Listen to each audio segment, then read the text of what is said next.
Hallo zusammen und herzlich willkommen zu einem weiteren Video. Das letzte Video, was ihr vom Audi gesehen habt, war ja die Geschichte mit der GPS-Antenne. Das funktioniert jetzt wieder alles hervorragend. Und bereits als ich den Audi gekauft habe, hatte ich euch ja als Fehler oder als kleines Manko gezeigt und auch mehrfach schon erwähnt, dass die Heckklappe, die ist ja elektronisch, also sie hat elektronische Motoren. Hier sehen wir einen davon, das ist jetzt schon der neue Motor, dass die irgendwie scheinbar schwach sind. Ich habe als erstes die Dämpfer getauscht. Das gibt es auch ein früheres Video auf meinem Kanal, verlinke ich euch jetzt mal oben. Die Dämpfer haben es ein bisschen besser gemacht, aber das Problem nicht wirklich gelöst. Also sprich, wenn man den Kofferraum öffnet, muss man so ganz leicht im richtigen Moment oder auch mit der richtigen Kraft das Ganze unterstützen. Und beim Schließen muss man den Deckel ein bisschen zudrücken und dann erst den Schließen-Knopf drücken, denn die Motoren schaffen es weder den Kofferraum von alleine zu öffnen, noch den Kofferraum von alleine zu schließen. Und da gibt es einen Reparatursatz von Audi, da sind dann 2 Motoren drin. Kostet so 750 € plus ein bisschen Mehrwertsteuer. Sind wie gesagt 2 Motoren. Und zwar haben wir hier einmal die Nummer 4F9827851F. Und dann gibt es das Ganze nochmal mit 852. Das ist dann der Motor. Der eine hat hier so eine blaue Hülle. Das ist der für die rechte Seite, also Beifahrerseite. Das ist dann die 852 am Ende. Und die 851 am Ende, das ist dann links bzw. Fahrerseite. Und in dem Video von der GPS-Antenne, hattet ihr ja schon gesehen, habe ich hier an der Seite schon ein bisschen was rausgebaut. Das muss jetzt nicht weg, aber hier diese D-Säulenverkleidung, die muss auf jeden Fall weg, damit man hier an die zweite Schraube kommt. Das sind insgesamt 2 Schrauben. Ich versuche euch das mal zu zeigen. So, diese Schraube hier, die müssen wir lösen. Und wir müssen die Schraube hier hinten lösen. Dann müssen wir den Stecker. Hier ist noch ein Stecker, den müssen wir abmachen, den machen wir am besten als erstes ab. Und dann, wie gesagt, die beiden Schrauben hier und eben hier. Und dann soll man den Motor so rausziehen können. Ob das wirklich funktioniert, wird sich dann gleich zeigen. Ich probiere das jetzt mal an dem Motor hier. Und für den anderen, da ist das Licht auch besser, da werde ich euch das im Zeitraffer mal versuchen einzufangen. Da werde ich euch dann auch zeigen, bei dem für die Fahrerseite, wie ich die D-Säule demontiere. Die ist nur geklipst in Anführungszeichen. Ich habe aber, damit ich ein bisschen mehr Spielraum habe, hier ist eine Schraube von dieser Verkleidung hier unten. Die kann dranbleiben, aber ich habe die Schraube gelöst. Und auch dort habe ich die Schraube gelöst, damit ich hier ein bisschen mehr Spielraum habe, wenn es darum geht, die D-Säulenverkleidung auszubauen. Hier drüben liegt die D-Säulenverkleidung. Da ist einmal hier noch so eine Aussparung für den Lautsprecher. Die ist auch schon so ein bisschen beschädigt vom Vorbesitzer.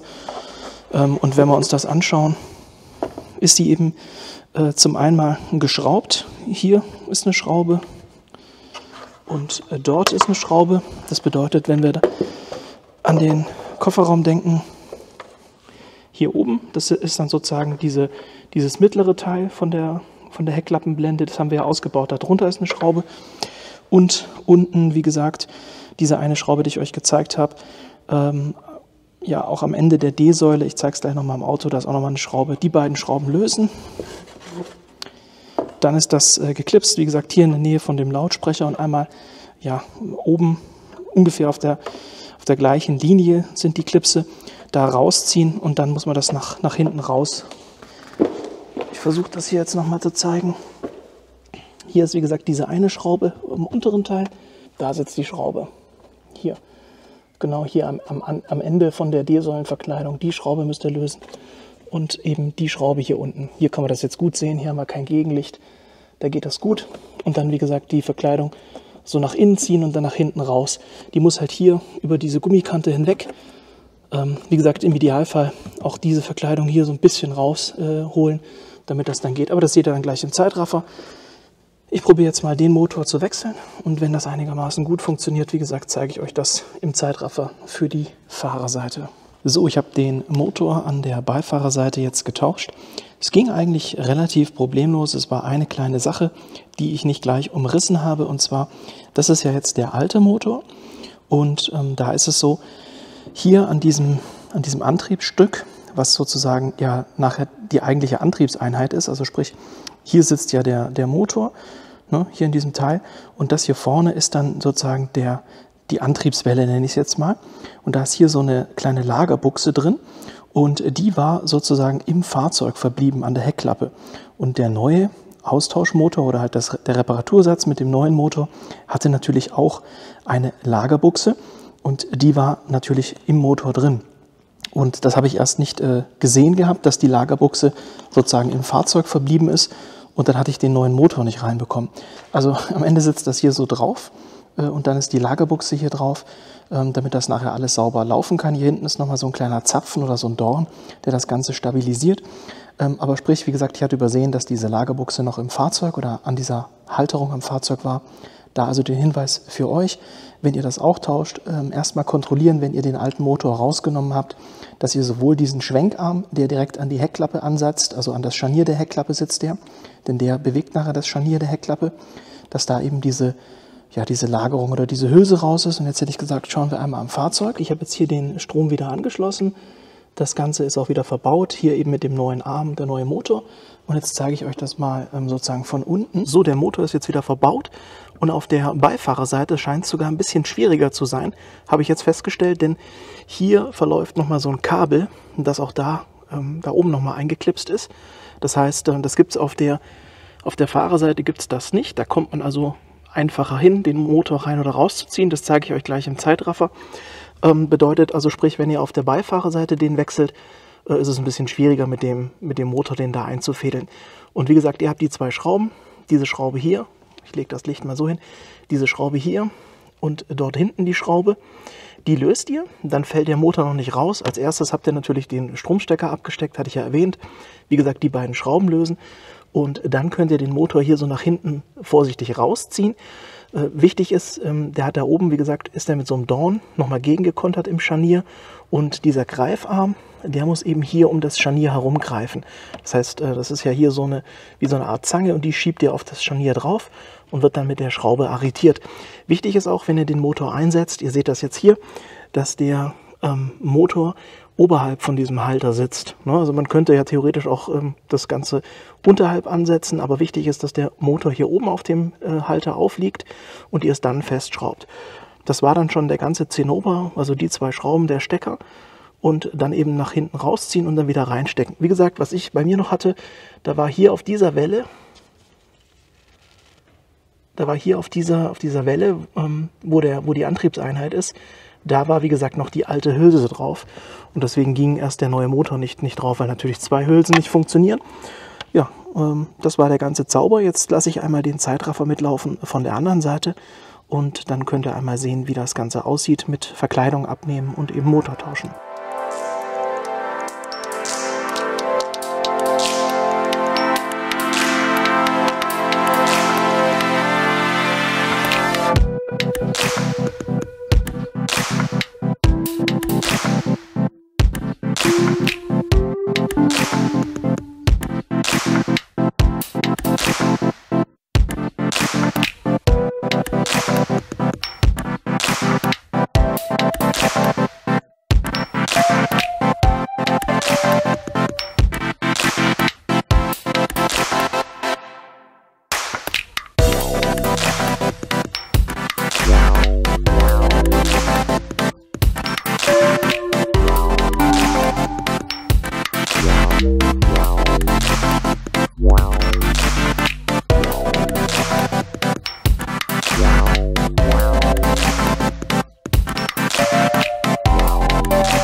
So, jetzt habt ihr den Zeitraffer gesehen.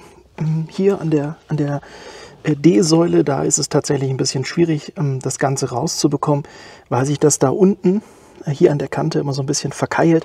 Da müsst ihr halt hier ein bisschen ziehen und ja, einfach vorsichtig sein, dass ihr da nichts abbrecht. Es geht, es ist halt ein bisschen fummelig. Wichtig ist, dass ihr so ungefähr an den Punkten hebelt oder zieht, wo auch wirklich die Klipse sind. Deswegen habe ich euch die ja vorher auf der Rückseite gezeigt. Das ist ungefähr so in einer Flucht, die beiden Klipse. Ich versuche, ob ich das mal drauf bekomme. Also wir haben hier den Anknipspunkt und hier. Das heißt, den am Lautsprecher kann man sich ja relativ gut merken. Und dann eben hier oben auch wieder so ein bisschen in einer Flucht mit diesem komischen Haken hier. Ja, muss man sich so ein paar Referenzpunkte holen und dann daran ziehen. Jetzt, wie gesagt, der Motor für die Fahrerseite war wirklich ein Kinderspiel. Also auf der anderen Seite mit diesem dicken Kabelsalat da, den es da gibt. Und dann hat man ja hier auch dieses Kabel mit dem Halter, was man da anschrauben muss. War das auf der Beifahrerseite deutlich fummeliger.